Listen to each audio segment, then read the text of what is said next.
Seigneur, ta parole est grande, elle demeure à jamais. Ta parole est infaillible, rien ne peut la supprimer. Bienvenue à vous, chers spectateurs, et à tous les spectateurs dans le monde entier, dans un nouvel épisode de l'émission d'études quotidiennes Toute la Bible. Permettez-moi, avant de commencer, à souhaiter la bienvenue à mes invités qui m'honorent dans le studio. Frère Fayez Fouad, bienvenue. Merci. Frère Adel Habib, bienvenue. Frère Ayad. Nous souhaitons également la bienvenue au public qui nous accompagne. Chers spectateurs, nous avons clôturé dans l'épisode dernier notre étude du livre d'Esther, l'un des livres historiques de l'Ancien Testament, et nous avons tiré la conclusion que Dieu est toujours aux côtés de son peuple, Dieu contrôle tous les événements et fait en sorte que toute chose contribue au bien de ceux qui aiment Dieu. Même s'il n'est pas visible à l'œil, sa main travaille toujours dans les coulisses. Dans notre étude du livre de Job, qui est le premier des livres poétiques de l'Ancien Testament, nous aborderons la question de la douleur. Pourquoi Dieu permet-il la douleur? Et quelles sont les leçons tirées de ce livre? Et où est Dieu lorsqu'un croyant traverse la douleur? Où Dieu se tient-il de loin ou de près?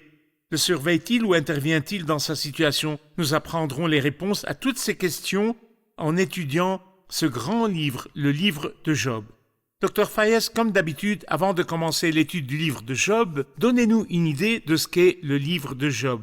Son ordre parmi les autres livres de l'Ancien Testament, qui en est l'auteur et à quelle époque il a été écrit.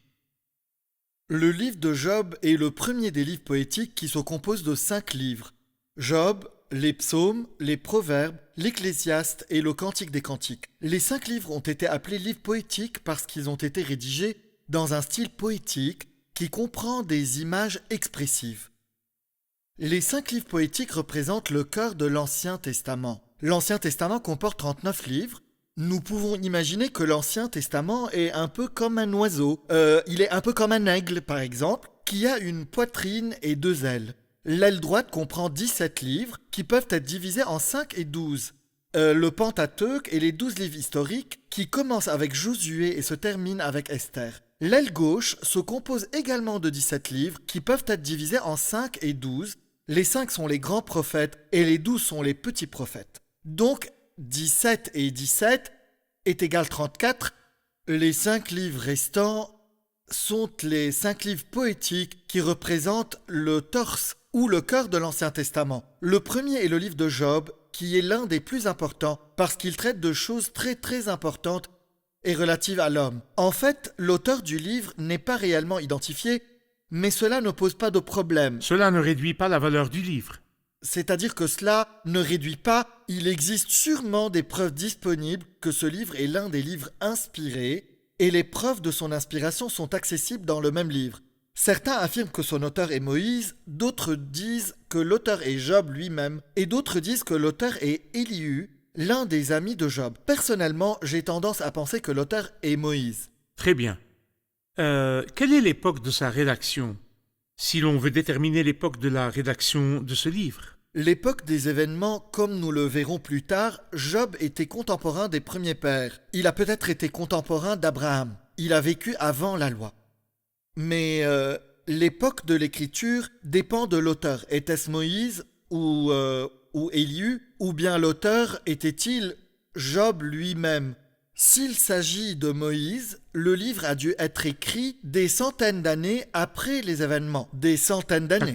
D'accord. Si c'est Élihu qui a écrit le livre, alors l'écriture était contemporaine des événements. Cependant, je pense que ce n'est pas un sujet En revanche, sur nous lequel nous nous allons intéressons nous à attarder. l'époque des événements du livre. En ce qui concerne l'époque des événements, les preuves disponibles indiquent qu'il a vécu dans la période précédant la loi, quand les âges étaient longs. Certains éléments indiquent qu'il ait pu être contemporain d'Abraham ou des premiers patriarches du livre de la Genèse. Très bien. Frère Adel, certaines opinions personnelles disent que l'histoire de Job n'est pas une histoire vraie, mais plutôt une histoire symbolique. Comment répondre à cela? S'agit-il d'une histoire symbolique ou d'une histoire réelle? Et à quelle époque Job a-t-il vécu, si nous voulons prouver qu'il s'agit d'une histoire réelle ou symbolique? La vérité est que le livre de Job n'est pas une histoire symbolique, mais une histoire réelle. Et la preuve en est que l'un des auteurs de l'Ancien Testament a mentionné le nom de Job. Et c'est le prophète Ézéchiel.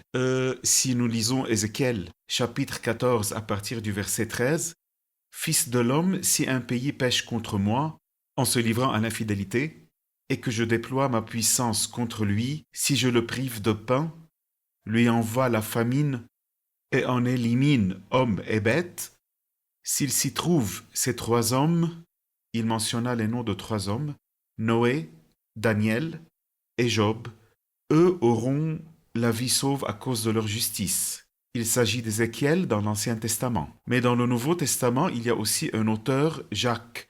Il nous dit au chapitre 5, verset 11, « Vous avez entendu parler de la persévérance de Job. » Donc Ézéchiel dans l'Ancien Testament et Jacques dans le Nouveau ont parlé de Job. Il ne serait pas raisonnable qu'il parle d'un mythe, mais ceci affirme que ce livre est une histoire vraie. En quelle période historique Job a vécu? Comme l'a dit le frère Fayez, il est probable qu'il ait vécu à l'époque des pères, dans la période qui va d'Abraham à Jacob. Et il y a des preuves à travers ce livre. Quelles sont les preuves? Numéro 1, ce livre a été écrit après le déluge. Nous avons au chapitre 22, il y a de quoi affirmer qu'il a été écrit après le déluge. Quand il dit à propos des méchants, un fleuve a balayé leur fondation. Par fleuve, on entend le déluge. La deuxième chose est que clairement, il n'est pas fait allusion à Israël en tant que nation. Et il n'est pas question du sacerdoce, ou bien du tabernacle. Ainsi, lorsque Job a voulu offrir des sacrifices au nom de ses enfants, il les a offerts lui-même, alors que si le prêtre avait existé, c'est lui qui aurait offert les sacrifices. Le sacerdoce familial. Oui, le sacerdoce familial.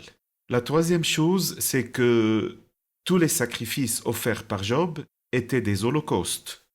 Les lois sur les sacrifices du livre du Lévitique n'étaient pas encore écrites. Il n'y avait pas de distinction entre l'holocauste et le sacrifice pour le péché. Très bien. La quatrième chose est le long âge de Job. Après que le Seigneur ait guéri Job, la Bible nous dit qu'il a vécu pendant 140 ans, en plus des années qu'il avait vécues auparavant. Donc sa vie a duré près de 200 ans.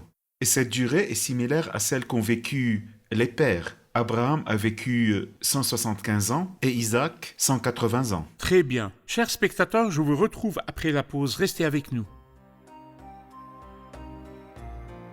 Le livre de Job est considéré comme un des plus merveilleux livres saints. C'est le premier des livres poétiques de l'Ancien Testament, qui comprend également les psaumes, les proverbes, l'Ecclésiaste, le Cantique des Cantiques et les Lamentations.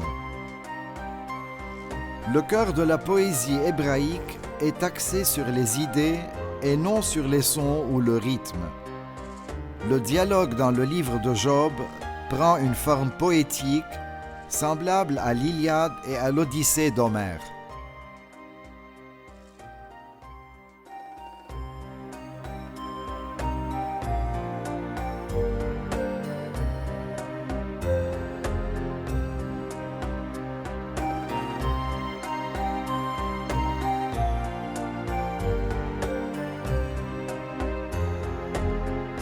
Nous sommes de retour, chers spectateurs, et nous allons prendre une question de notre public. Frère Fayez a dit que ce livre lui-même contient les preuves de son inspiration. Comment ce livre est-il inspiré par Dieu et quelles sont les preuves de sa révélation? Quelles sont les preuves de la révélation de ce livre, les preuves internes qui attestent de son inspiration par Dieu? Je ne mentionnerai qu'une chose, le fait que, avant de recevoir les révélations du Nouveau Testament qui expliquent la différence entre la résurrection des méchants et la résurrection des justes, nous trouvons que Job fait la distinction dans son discours entre la résurrection des méchants au chapitre 14 et la résurrection des justes au chapitre 19. Et bien sûr, s'il n'était pas inspiré par le Saint-Esprit, il n'aurait pas pu dire ce qu'il a dit. Et nous en discuterons lorsque nous atteindrons les chapitres 14 et 19 du livre de Job.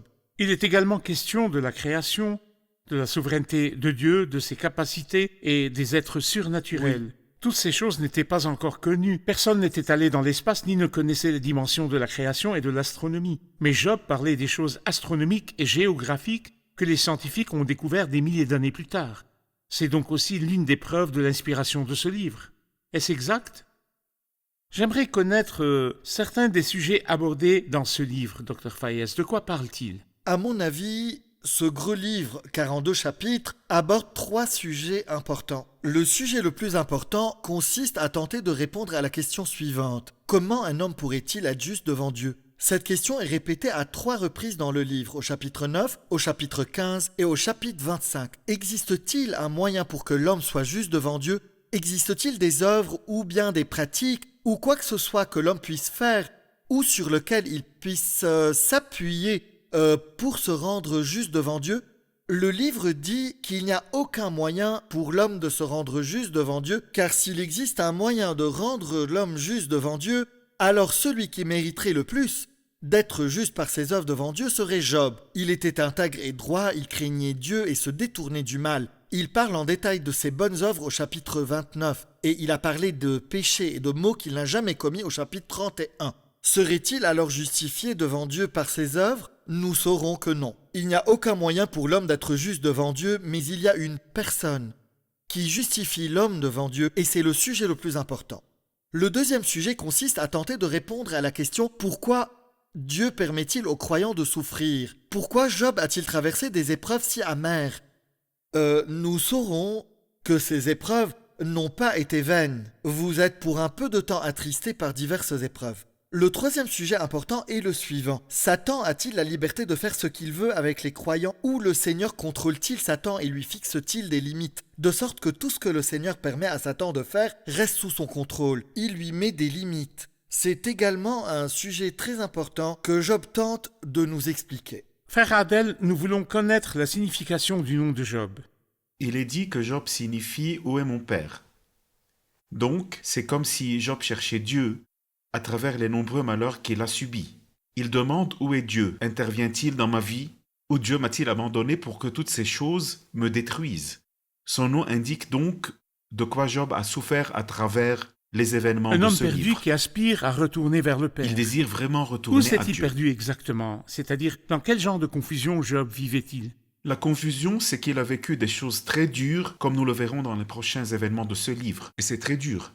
Il a perdu ses biens, il a perdu ses enfants et sa santé. Il se demandait donc comment il se faisait que lui qui menait une vie juste devant Dieu subisse tout cela.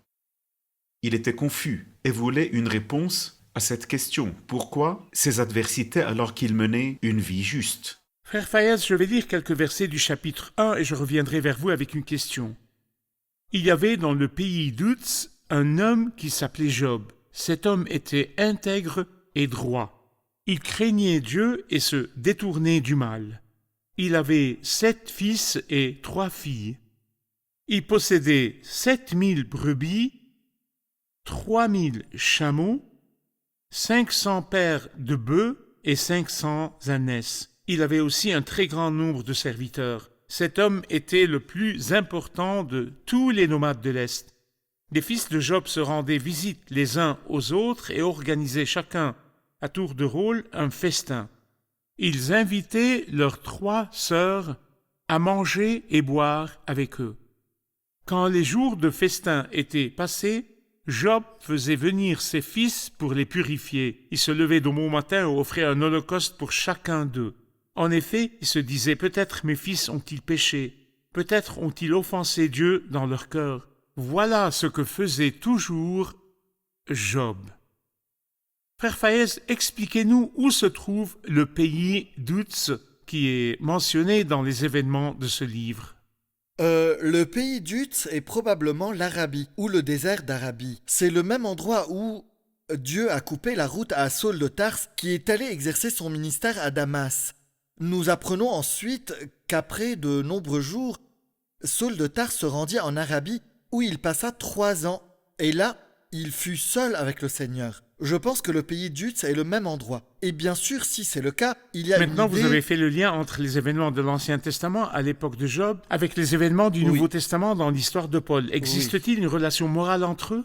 Je peux dire que Job est le Saul de l'Ancien Testament et que Saul est le Job du Nouveau Testament. Parce qu'il y a une similitude morale entre les deux. Tous deux menaient une vie pieuse et tous deux avaient une vie remplie de bonnes actions. Et je pense que Job peut dire si quelqu'un croit pouvoir se confier dans sa condition, je le peux plus encore. Au chapitre 29, Job se glorifia de ses bonnes œuvres. Et au chapitre 31, il se vanta qu'il était irréprochable, qu'il ne commettait aucun péché, que sa conscience ne le blâmait pas, et que son cœur ne le condamnait pas du tout. Et donc, Les deux se glorifiaient donc de leur propre oui, droiture. et la preuve en est qu'il se levait de bon matin et offrait des holocaustes pour ses fils, car il disait « Peut-être mes fils ont-ils péché, et toi alors ?» Il disait « Je ne pêche pas. » Bien sûr que d'autres personnes pêchent, mais moi je ne pêche Job pas. représente donc l'autojustification dans l'Ancien Testament et Saul de Tarse, avant de croire, représente l'autojustification. Oui. Et tous deux avaient besoin d'aller dans le désert. Quel est le sens du mot Arabie ici? Le désert, le néant, le vide, le non-sens, la futilité, l'insignifiance et être infructueux, tous deux avaient besoin de se remettre en question et d'apprendre que, quoi qu'ils fassent, il Être seul n'était avec rien. Dieu. Et ils devaient se tourner vers le Seigneur. C'est l'idée d'être seul avec le Seigneur, de retourner au Père ou de revenir vers Dieu. Dans le désert, Dieu a également libéré Moïse de toutes ses capacités personnelles, l'a satisfait et lui a permis de reconnaître que Dieu est tout. Nous allons faire une pause et puis nous reviendrons pour une question. Chers spectateurs, je vous retrouve après la pause. Restez avec moi.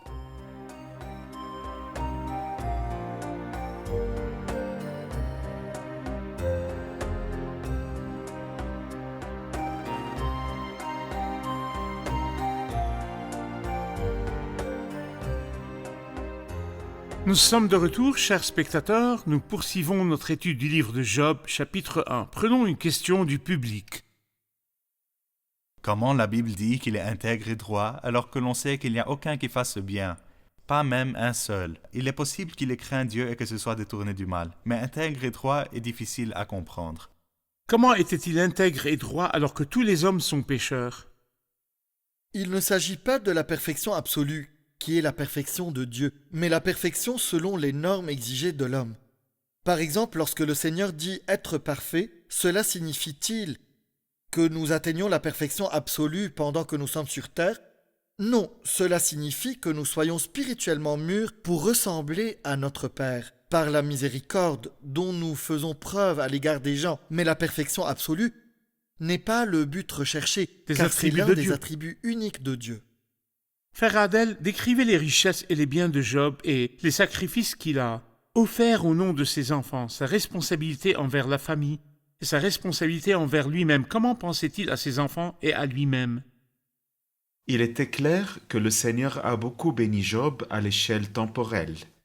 Job avait beaucoup de bonnes choses, c'est-à-dire que quand nous lisons au sujet de ses biens, sachant qu'à son époque la richesse se mesurait par la quantité de moutons, de vaches et de chameaux qu'il possédait, il possédait au moins 11 500 têtes de bétail. Il avait 7 000 moutons, 3 000 chameaux, 500 joues de bœuf, joues signifiant père. Il avait donc 1000 bœufs et 500 ânes femelles. Il avait donc 11 500 bêtes. Il avait donc de nombreux serviteurs pour s'occuper de tous ces troupeaux, et Dieu le bénit en lui donnant 10 enfants, 7 fils et 3 filles. Job a offert des sacrifices pour ses enfants, car il pensait qu'il était probable que ses fils aient péché. Même s'il n'y a pas de péché apparent, de peur qu'il n'y ait quelque chose de caché. Il offrait donc des sacrifices pour ses enfants par précaution. Mais Job n'a pas offert de sacrifice pour lui-même. Pourquoi? Parce que Job sentait qu'il était juste et parfait, et il estimait qu'il n'avait pas besoin d'offrir des sacrifices en son nom. C'est peut-être là notre première clé pour comprendre le livre de Job. Il pensait en lui-même qu'il était irréprochable, une droiture personnelle. Oui. Il a fait une offrande Oui. au nom de ses enfants et n'a pas fait d'offrande pour C'est lui-même. Frère Fayez, nous avons besoin d'une division rapide de ce livre qui nous aidera dans notre étude ultérieure. Les chapitres 1 et 2 parlent de 2 séries d'épreuves que le Seigneur a permis à Satan de faire subir à Job, qui comprennent 7 épreuves classées par ordre de gravité. La moins grave et graduellement jusqu'à la plus Les grave. chapitres 1 et 2. Oui. La dernière épreuve s'est déroulée par l'intermédiaire de 3 de ses amis qui ont adopté une attitude moralisatrice et sont venus s'asseoir en sa présence, et leurs yeux l'accusaient de ne pas être innocent. Il s'aperçut donc qu'il l'accusait, et surtout qu'il commençait à lui dire franchement qu'il avait sûrement commis quelque chose de mal, et qu'il devait se repentir. Au chapitre 3, il commença à maudire le jour de sa naissance, et se demanda pourquoi le Seigneur le traitait ainsi, alors qu'il n'avait rien fait de mal. Ses amis ont entamé 3 tours de table. Chacun de ses amis a parlé plus d'une fois, pour 3 fois. Éliphaz a parlé 3 fois, Bildad a parlé 3 fois, et Tsophar le Namatite a parlé 2 fois. Et à chaque fois que l'un de ses amis prenait la parole, Job répondait de manière décisive. Il tentait de le convaincre que Dieu était contre lui pour une raison, tandis qu'il essayait de les convaincre que Dieu était contre lui sans raison. En fait, tous deux se trompaient, car le Seigneur n'a jamais été contre lui. Il n'a pas réussi à les convaincre de sa justice, et eux n'ont pas réussi à le convaincre qu'il devait se repentir. Ces trois hommes ont donc cessé de répondre à Job parce qu'ils se considéraient juste à ses propres yeux, et la conversation se termina, et nous arrivons ainsi au chapitre 32. Au chapitre 33, quelqu'un entra en scène, appelé Élihu, fils de Barakel, originaire de Buz. Il n'a pas essayé de convaincre Job qu'il était coupable, mais l'a amené à découvrir par lui-même qu'il était coupable. Ensuite, il l'a amené à rester en présence du Seigneur. Le Seigneur a parlé à Job à 2 reprises. La première fois au chapitre 38 et 39, puis le Seigneur garda le silence, alors Job lui répondit. Puis vint le deuxième tour, ou la deuxième partie de l'entretien avec le Seigneur, au chapitre 40 et 41, et le Seigneur se tut, et Job répondit. Au chapitre 42, le Seigneur rétablit Job et le dédommagea de ses pertes. Très bien. Je vous remercie. Dirigeons-nous vers le public et prenons leurs interventions. Qui a appris quelque chose? J'ai aimé la signification du nom de Job, qu'il cherche où est mon Père, parce que l'homme est loin de Dieu et est perdu. Il aspire toujours à retourner à Dieu et le cherche, et ne trouve de satisfaction qu'auprès de lui. Effectivement, le retour au Père. Si j'ai de la richesse, cela ne veut pas forcément dire que ma relation avec Dieu est bonne. Cela n'a rien à voir avec cela. Ce n'est pas un signe de l'approbation de Dieu. Quand les choses vont mal et que les choses sont vraiment incompréhensibles pour moi, le Seigneur m'amène toujours à être seul avec lui, comme dans le cas de Saul, quand le Seigneur l'a rencontré et l'a conduit en Arabie. Et là, il lui a dit tout ce qu'il fallait. Et ici, nous avons vu Job quand tout était confus et qu'il était dans l'autojustification. Nous le voyons dans le pays d'Uz, qui représente le désert. Oui, le désert. Merci, que Dieu vous bénisse. Merci aux serviteurs du Seigneur. Nous continuerons dans le prochain épisode. Chers spectateurs, le problème caché dans le cœur humain est l'autosatisfaction, l'orgueil. Celui qui s'appuie sur ses capacités humaines et sa piété apparente, au lieu de se présenter devant Dieu au moment de l'impuissance et du besoin. La porte de la bénédiction, c'est que vous vous présentiez devant Dieu en lui disant « J'ai besoin de toi. Je sais que le bien n'habite pas en moi, c'est-à-dire dans ma nature propre. » La porte de la bénédiction consiste quand je dis au Seigneur « J'ai besoin de toi, Seigneur. Je n'ai que des défauts, Seigneur. Je viens à toi non pas parce que je suis juste ou bon. Si tu confesses tes péchés et tes transgressions et pries, ô Dieu, aie pitié de moi, qui suis un pécheur, tu recevras la justice de Dieu. Mais si tu dépends de ta propre justice et que tu t'en satisfais devant Dieu, c'est comme si tu disais à Dieu « J'ai le mérite de me tenir devant toi ». Tu te prives alors de la plus grande bénédiction. Avant d'approfondir l'étude du livre de Job, je vous en prie, examinez-vous. Est-ce que vous vous fiez à votre propre justice ou est-ce que vous vous appuyez sur l'œuvre du Christ sur la croix? Quel est votre mérite lorsque vous vous tenez devant le Seigneur? Est-ce que l'œuvre du Christ sur la croix est en votre faveur? Ou est-ce les œuvres que vous accomplissez et que vous pensez offrir à Dieu pour lui plaire? Réfléchissez-y, je vous retrouverai dans le prochain épisode. Que le Seigneur soit avec vous.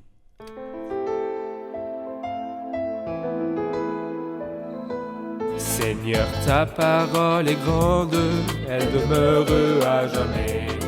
Ta parole est infaillible, rien ne peut la supprimer.